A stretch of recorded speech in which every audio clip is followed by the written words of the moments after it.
Bavandimwe, hari ibintu byinshi byiza biri mu gikoni cyacu, ariko benshi ntitubimenye cyangwa ngo tubihe agaciro. Hari ibiribwa dusanzwe tubona buri munsi, nyamara bikaba bifite ubushobozi bwo gufasha umubiri wacu kurusha uko tubitekereza. Muri ibyo harimo beterave. Ese wari uzi ko beterave hari abantu bayita ikinyobwa cy'ingufu cyakozwe n'umubiri w'isi ubwawo? Ibyo si amagambo yo gukabya. Mu by'ukuri beterave ifite intungamubiri nyinshi ku buryo ishobora gufasha umubiri wawe kugira imbaraga, kandi ikanagira uruhare mu gufasha ubwonko gukora neza. Muri ino video ntabwo ndakubwira gusa ibyiza abantu basanzwe bazi kuri beterave, ahubwo ndanakwereka ibindi bintu bitangaje abantu benshi batigeze bumva. Harimo n'uburyo bwiza bwo kuyirya kugira ngo umubiri wawe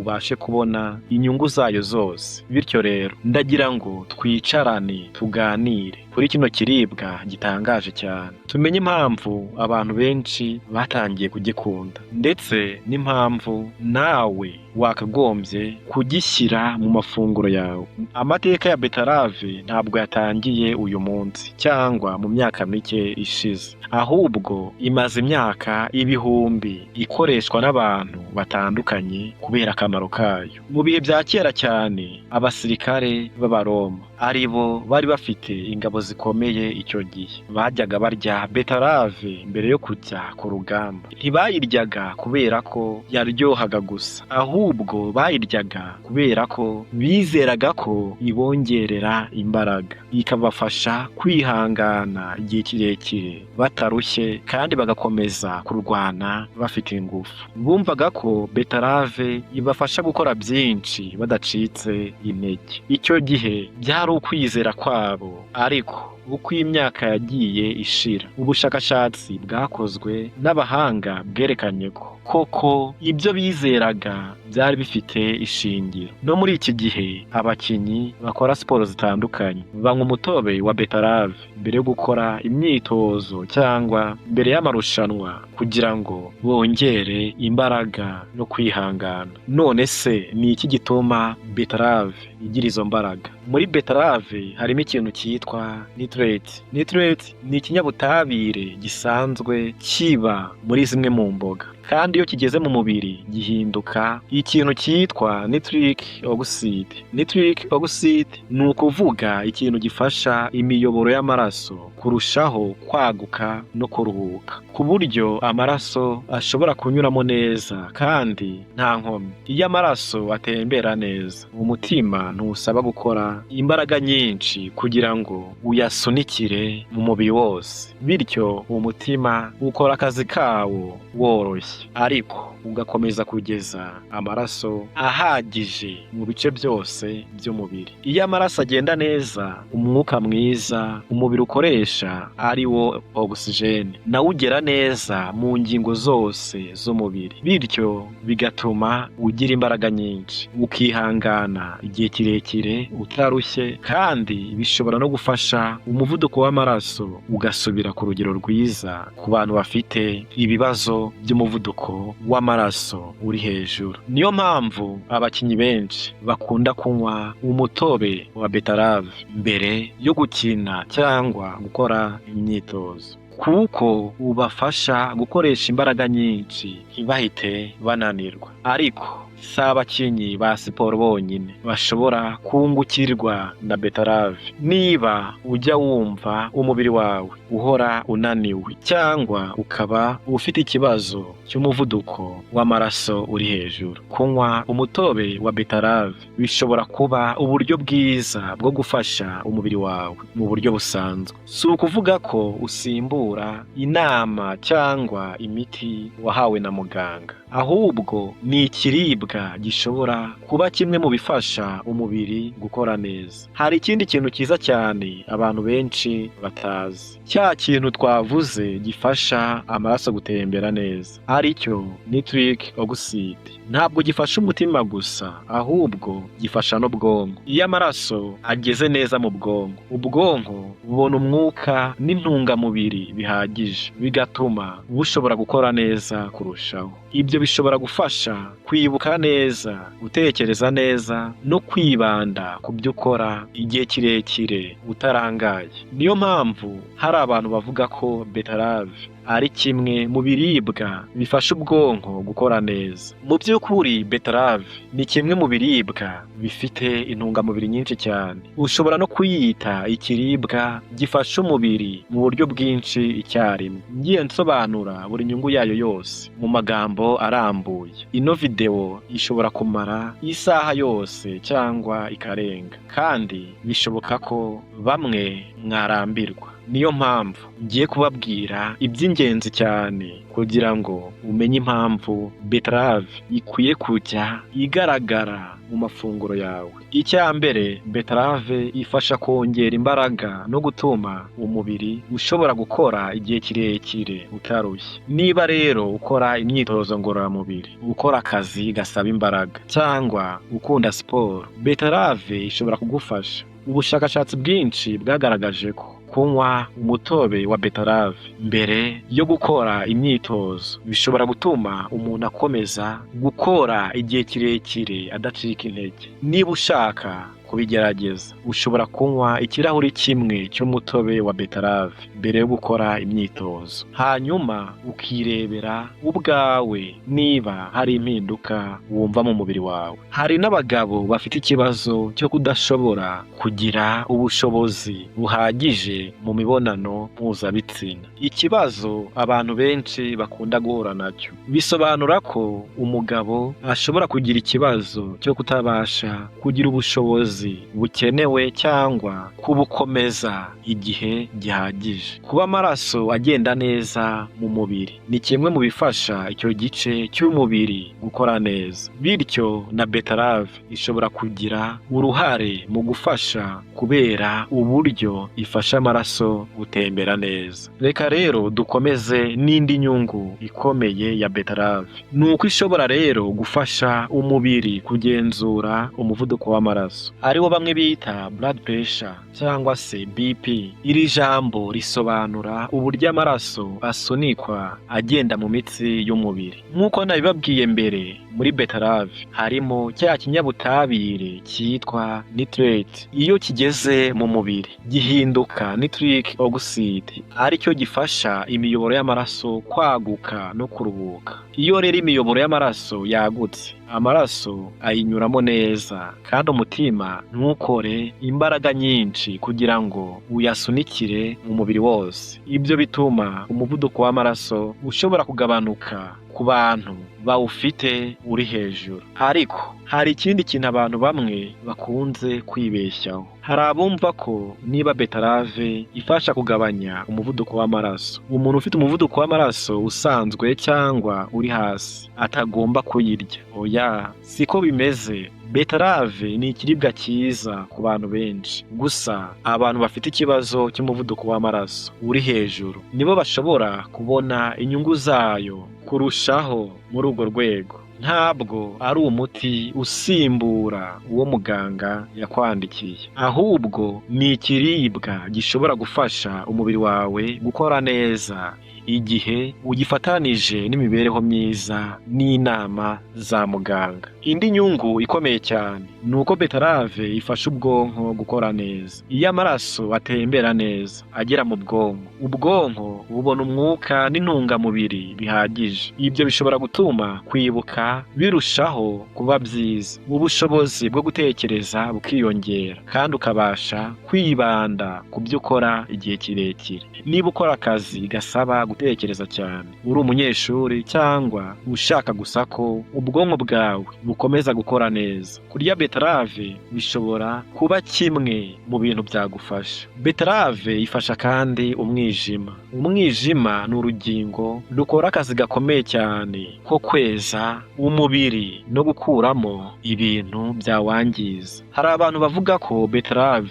ifasha umwijima gukomeza gukora neza no kwikuramo imyanda umubiri udakeneye. Ibyo bishobora gufasha cyane cyane abantu bafite bafite ibibazo by'umwijima urimo ibinure byinshi, bamwe bita fat liver, bisobanura ibinure byinshi byirundanyije mu mwijima bikawubuza gukora neza. Nubwo beterave atari umuti w'icyo kibazo, ishobora kuba kimwe mu biribwa bifasha umubiri mu rugendo rwo kwita ku buzima bw'umwijima. Hari ikindi kintu gikomeye cyane, mu mubiri habaho ikintu bita inflammation. Iri jambo risobanura uburibwe cyangwa uburyo umubiri ushobora gukomeza kuba umeze nk'uri kurwana n'ikintu igihe kirekire. Iyo rero bimaze igihe kinini, bishobora kongera ibyago byo kugira indwara zimwe na zimwe nka diyabete, indwara zifata ingingo z'umubiri zituma ziribwa kandi zikababara, ndetse n'izindi ndwara zidakira. Beterave irimo ibintu bifasha umubiri guhangana n'ubwo buribwe bukomeza igihe kirekire, bityo ikagira uruhare mu gufasha umubiri gukomeza kugira ubuzima bwiza. Nanone kandi beterave ni nziza cyane ku igogorwa ry'ibiryo. Irimo fiber, ari two duce twihariye two mu biribwa dufasha ibiryo kugenda neza mu mara, kandi tukanafasha igogorwa gukora neza. Iyo urya ibiribwa bifite fiber ihagije, ushobora kugira igogorwa ryiza kandi ugakomeza kugira amara akora neza. Ibi bishobora no kugabanya ikibazo cyo kwituma bigoranye ku bantu bamwe. Muri beterave harimo vitamine C, ariyo vitamine ifasha umubiri gukomeza kugira ubudahangarwa bwiza kandi ukanagira uruhare mu gutuma uruhu rusa neza. Ifasha umubiri guhangana n'ibintu byangiza uturemangingo twawo, ari byo bamwe bita free radicals. Iri jambo risobanura uduce dushobora kwangiza uturemangingo tw'umubiri, bigatuma umuntu asaza vuba cyangwa bikongera ibyago byo kurwara zimwe mu ndwara. Iyo umubiri ushoboye kuturwanya neza, uruhu rushobora gukomeza gusa neza kandi umubiri ugakomeza gukora neza. Niba rero ufite ikibazo cyo kubura amaraso, bamwe bita anemia, beterave nayo ishobora kugira uruhare mu kugufasha. Anemia ni igihe amaraso aba adafite uturemangingo dutukura duhagije cyangwa adafite ikintu gihagije kiyafasha gutwara umwuka mu mubiri. Beterave irimo ubutare buzwi nka iron, ni ukuvuga intungamubiri zifasha umubiri gukora amaraso, ndetse irimo na folate, ariyo vitamine ifasha mu ikorwa ry'uturemangingo dushya tw'umubiri harimo n'amaraso. Ibyo bishobora gufasha umubiri kongera urugero rwa hemoglobine, aricyo gice cy'amaraso gitwara umwuka mu mubiri. Iyo amaraso ameze neza, abantu bamwe babona isura yabo irushaho kugira ibara ryiza, amatama akagaragara asa n'ayabyibushye kandi afite ubuzima. Nk'uko mubibona, beterave ntabwo ari imboga zisanzwe, ni ikiribwa gifite intungamubiri nyinshi kandi gifasha ibice byinshi by'umubiri icyarimwe. Ifasha umutima, ubwonko, umwijima, amaraso, igogorwa ry'ibiryo ndetse n'uruhu. Niyo mpamvu abantu benshi bayifata nk'imwe mu mboga zifite akamaro kanini ku buzima bw'umuntu. Ariko hari ikibazo abantu benshi bakunze kwibaza, bakibaza ese ni ubuhe buryo bwiza bwo kurya beterave kugira ngo mbone inyungu zayo zose? Icyo kibazo nicyo ngiye gusubiza aka kanya, aho ngiye kukubwira uburyo butandukanye bwo kuyirya buruta ubundi bwose, n'impamvu bumwe bushobora kugirira umubiri akamaro kurusha ubundi. Reka rero turebe uburyo bwiza bwo kurya beterave kugira ngo umubiri ubashe kubona inyungu zayo nyinshi mu buryo bushoboka.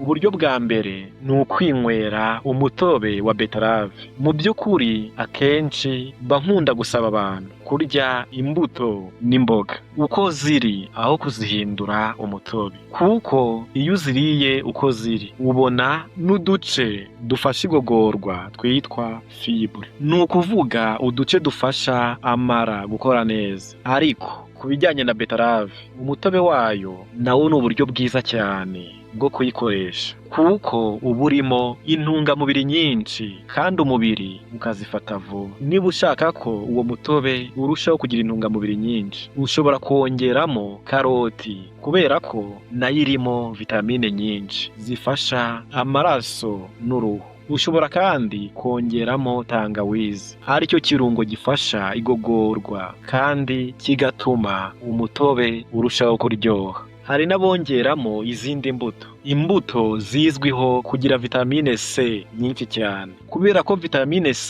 ifasha ubudahangarwa bw'umubiri no kurinda uturemangingo twawo. Iyo ubivanze uba ubonye umutobe urimo intungamubiri zitandukanye zifasha umubiri mu buryo bwinshi. Uburyo bwa kabiri ni ukurya beterave mbisi uyivanze na salade. Salade ni uruvange rw'imboga cyangwa imbuto ziribwa zidatetswe. Ushobora gukata beterave mu duce duto ukayivanga n'ibiribwa ukunda. Urugero, ushobora kongeramo amakomamanga. Amakomamanga nayo afite intungamubiri nyinshi kandi afasha umubiri guhangana n'ibiwutera kwangirika. Iyo ubivanze ubona ifunguro ryiza kandi rifasha umubiri. Ubu buryo ni bwiza cyane cyane ku bantu bagerageza kugabanya ibiro cyangwa bashaka gukomeza kugira amafunguro afite intungamubiri nyinshi ariko adafite amavuta menshi. Kubera ko beterave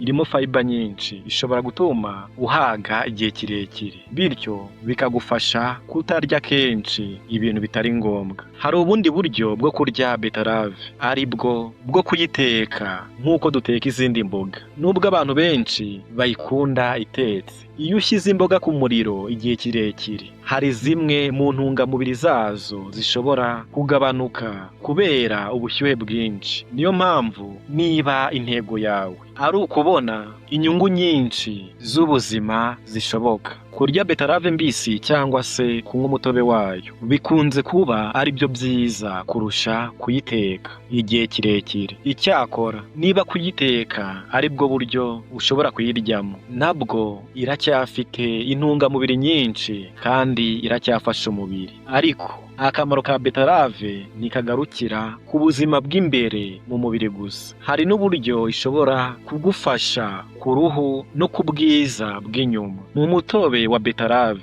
harimo ibara ritukura risanzwe cyane. Hari abantu bawukoresha nk'ubwiza cyangwa se nk'irangi risanzwe rituma iminwa isa neza. Iyo rero usize umutobe wa beterave ku minwa, ushobora gutuma igaragara ifite ibara ryiza ritukura cyangwa risa n'iribonerana ry'umutuku. Ni uburyo bwa kera abantu bamwe bakoreshaga badakoresheje amavuta cyangwa amarangi y'iminwa agurwa mu maduka. Hari n'abawusiga ku matama kugira ngo agaragare afite ibara ryiza risanzwe. Niba ushaka ko uruhu rwawe rusa neza kandi rugasa n'urufite ubuzima, ushobora gukoresha ifu ya beterave bamwe bita beetroot powder. Iyi fu ni beterave yumishijwe hanyuma igahindurwa ifu. Ushobora kuyivanga n'ubuki, ari bwo buryo abantu benshi bakoresha. Iyo ubisize ku ruhu ukabireka akanya gato, abantu bamwe bavuga ko bifasha uruhu kugaragara rusa neza kandi rufite ububengerane.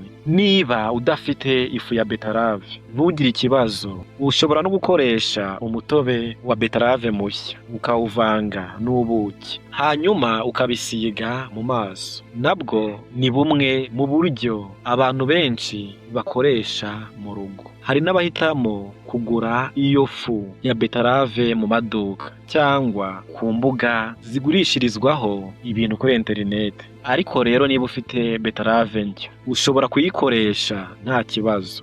Nk'uko mubibona rero, beterave si ikiribwa gifasha umubiri gusa, hari n'abayikoresha mu kwita ku ruhu no ku bwiza bw'inyuma. Niyo mpamvu abantu bamwe bayita ikiribwa gifasha ubuzima n'ubwiza icyarimwe. Niba ushaka rero kubigerageza, ushobora kugerageza bumwe muri ubwo buryo ukirebera ubwawe uko bikugendekera. Niba rero ubigerageje, uzatubwire uko byakugendekeye n'icyo wabonye nyuma yo kubikoresha. Reka noneho turebe ingano ya beterave umuntu akwiriye kurya ku munsi aba agomba kuyitondera impamvu inkari cyangwa umusarani bishobora guhinduka umutuku nyuma yo kuyirya, n'izindi nama z'ingenzi ugomba kumenya mbere yo gutangira kuyikoresha buri munsi. Reka rero tumenye ibintu by'ingenzi ugomba kumenya mbere yo gutangira kurya beterave buri munsi. Nyuma yo kumva ibyiza byose tumaze kuganiraho, ushobora kwibaza uti ese ni ingano ingana ute ya beterave umuntu akwiriye kurya buri munsi kugira ngo yungukire ku ntungamubiri zayo? Igisubizo kiroroshye. Ku bantu benshi bafite ubuzima busanzwe, beterave imwe nini, itari nini cyane, ku munsi ibihagije. Niba rero utayirya ukwiri, ahubwo ukunda umutobe wayo, ikirahuri kimwe cy'umutobe wa beterave ku munsi nacyo kiba gihagije kugira ngo umubiri ubone intungamubiri zayo. Ariko hari ikindi ugomba kuzirikana. Muri beterave harimo ikintu cyitwa oxalates. Ni utunyabutabire dusanzwe tuboneka mu biribwa bimwe na bimwe. Ku bantu rero bafite ikibazo cy'amabuye mu mpyiko, oxalates nyinshi zishobora kongera ibyago byo kugira icyo kibazo cyangwa zikagikomeza. Ariko ibyo ntibivuze ko umuntu wese ufite cyangwa wigeze kugira amabuye mu mpyiko agomba guhita areka kurya beterave burundu. Ahanini igikenewe ni ukugisha inama muganga niba ufite icyo kibazo, kandi ukajya unywa amazi ahagije igihe uri kurya beterave. Kunywa amazi menshi bifasha umubiri gukora neza, kandi bishobora kugabanya ibyago byo kwegeranya utuntu dushobora kuvamo amabuye mu mpyiko. Hari n'indi nama y'ingenzi nshaka kukugezaho. Niba uhisemo kunywa umutobe wa beterave, gerageza buri gihe kunywa umutobe ukimara kuwukora. Ntukihutire kugura imitobe ipfunyitse iba imaze igihe kinini ku isoko cyangwa mu maduka, kuko imyinshi iba irimo isukari yongewemo n'ibindi bintu bifasha kuwurinda kwangirika bita preservatives. Ni ibintu byongerwa mu biribwa kugira ngo bimare igihe kirekire bitarangirika. Nubwo bifasha ibiribwa kumara igihe, umutobe mushya aba ari wo mwiza kurusha uwamaze igihe kinini upfunyitse. Niyo mpamvu niba bishoboka, fata beterave nshya ukore umutobe wawe mu rugo, hanyuma uhite uwunywa. Ntukawureke umwanya munini mbere yo kuwunywa, kuko uko igihe kigenda niko zimwe mu ntungamubiri zawo zigenda zigabanuka. Hari n'ikindi kintu gikunze gutera abantu impungenge, ariko mu by'ukuri kiba gisanzwe. Nyuma yo kurya beterave cyangwa se kunywa umutobe wayo, ushobora kubona inkari cyangwa umusarani wawe byahindutse, bigahinduka umutuku cyangwa umutuku uvanzemo umutuku wijimye. Hari n'abantu bahita bagira ubwoba bagakeka ko bafite ikibazo gikomeye, ariko akenshi ibyo ngibyo biterwa n'ibara risanzwe riba muri beterave. Umubiri wawe uba uri gusohora iryo bara, si ukuvuga ko uri kuva amaraso. Ku bantu benshi ibyo ni ibintu bisanzwe kandi nta kibazo biba biteye. Bityo rero niba bibaye nyuma yo kurya beterave, ntugahite ugira ubwoba. Ariko niba ubona amaraso nyayo cyangwa ukagira ibindi bimenyetso bidasanzwe, ni byiza kwihutira kubaza muganga kugira ngo umenye neza ikibazo icyo ari cyo. Nk'uko rero mubibonye kuva dutangira, beterave si imboga zisanzwe abantu barya gusa ngo bahage. Ni ikiribwa gikungahaye ku ntungamubiri nyinshi, harimo gufasha umutima, kongera imbaraga z'umubiri, gufasha ubwonko gukora neza, kigashyigikira umwijima, kigafasha igogorwa ry'ibiryo, kikongera amaraso, kandi kikanafasha uruhu kugaragara neza. Niyo mpamvu abantu benshi bayifata nk'imwe mu mboga zifite akamaro kanini ku buzima bw'umuntu cyangwa se ku buzima muri rusange. Niba rero utari usanzwe urya beterave, ushobora gutangira kuyongera mu mafunguro yawe buhoro buhoro, ukagerageza kuyirya muri salade, kuyinywa nk'umutobe cyangwa kuyikoresha mu buryo ukunda. Icy'ingenzi ni ukuyikoresha mu rugero kandi ugakomeza kurya n'ibindi biribwa bitandukanye kugira ngo umubiri ubone intungamubiri zose ukeneye. None se wowe ukunda kurya beterave ute? Ese uyikunda iri muri salade, uyikunda nk'umutobe cyangwa uyiteka nk'imboga? Niba hari ubundi buryo bwihariye witeguramo ukabona bugufasha cyangwa bukakugirira akamaro, twandikire aho hasi muri komenti ubidusangize kugira ngo n'abandi bamenye ubwo buryo. Niba rero iyi video hari icyo ikwigishije cyangwa ikakugirira akamaro, ntiwibagirwe kuyisangiza abandi kugira ngo nabo bungukire kuri aya makuru. Mwakoze cyane rero kuba mwakomeje kunkurikira kugeza aka kanya. Tuzongere kubonana mu yindi video ikurikira irimo izindi nama z'ingirakamaro ku buzima. Mugire amahoro kandi mukomeze kwirinda. Ibisanzwe mukaba mwari kumwe nanjye Hirwa Olivier. Imana ikomeze ibane natwe.